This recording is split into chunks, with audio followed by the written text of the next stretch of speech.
Let's take a look now at how the elections are affecting the political climate in the country as independents are gunning for votes where big parties have failed to govern successfully. I'm joined now by political analyst, Professor Lesiba Teffo. Professor Teffo, good to have you on the daytime update on this election day.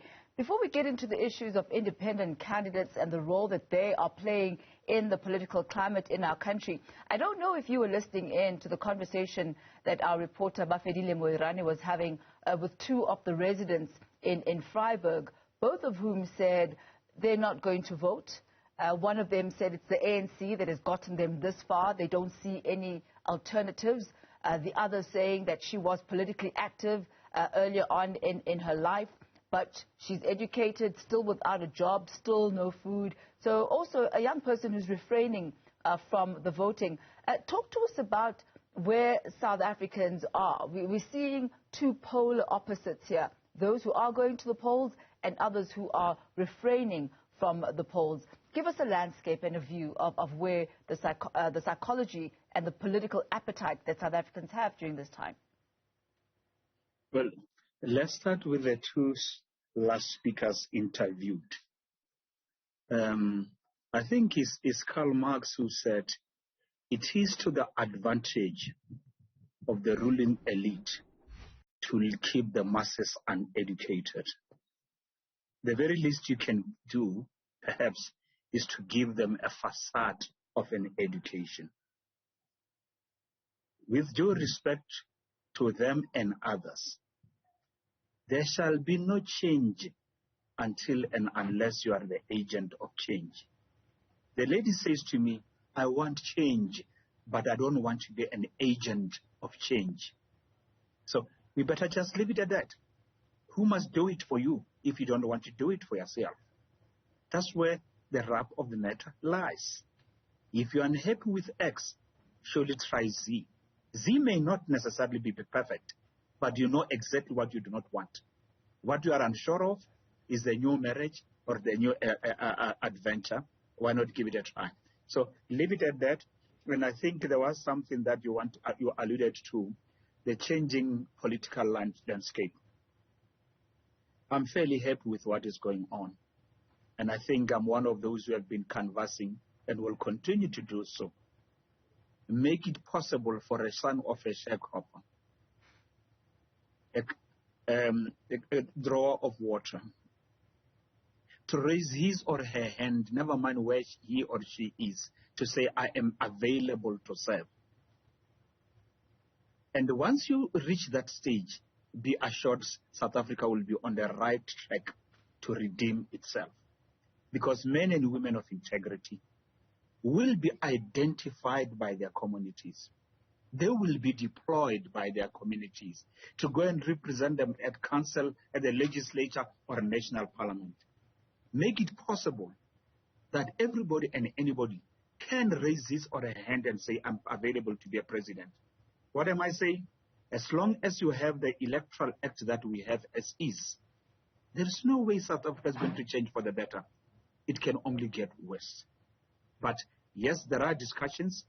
There is wish and hope to amend the Electoral Act, but I hope it will be done in a meaningful way so that men and women of integrity won't be deployed, but elected by their own to represent their own and to be accountable to them. And by the same token, if they don't perform, they will be recalled, not by the party, by their own. Hence, the independent candidates give hope, because they are going to be sent to serve by their own. And if they don't perform, they will be recalled by their own. Professor Teffo, with all that you've outlined and you've mentioned the possibilities that are open for any man, any woman to raise up their hand and say, I will serve my community, I will serve my country, how will the emergence of smaller political parties and the emergence of independent candidates actually change the political landscape after these elections, if at all? Is it just a small drop in the bucket, or is it a sizable enough move to actually shift the status quo? Let me be understood, because this is a crucial point. Not much can be achieved until you change the Electoral Act. We are just tinkering with the issue, we are skirting the issue. right? The bottom line is, yes, there is little hope to the extent that when councillors are appointed, the community plays a role, not the party political hacks or honchos. But I'm speaking for a profound, meaningful change. But this is a recipe, this is a model that can show you it is possible that the people can elect their own and hold them accountable. That's what is happening across the world. We are about a few exceptions. Out of 160 countries in the world, I'm sure there could be 5 that practice the type of democracy that we practice, if indeed is a democracy. Is this move likely, Professor Teffo, to expedite that change of the electoral code?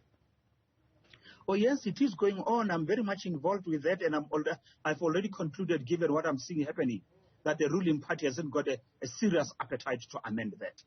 And in 2004, it was the ruling party that requested Dr. Van Zyl-Slabbert to do something in order to change the electoral. Remember, even the ruling party had never intended the existing act to be there permanently. Luckily, most of them are still alive, and they know what I'm talking about. It was meant to be an interim measure, but power being what it is, they are wary of the possibility of losing power. And incidentally, I can't hear EFF or the DA or the UDM also speaking the language I do, but somehow the chorus is rising. There are increasingly more people thinking that is the way to go, especially now that the ANC is faced with an existential crisis. Professor Lesiba Teffo, political analyst, we thank you once again for your insights and your time this afternoon on the Daytime Update.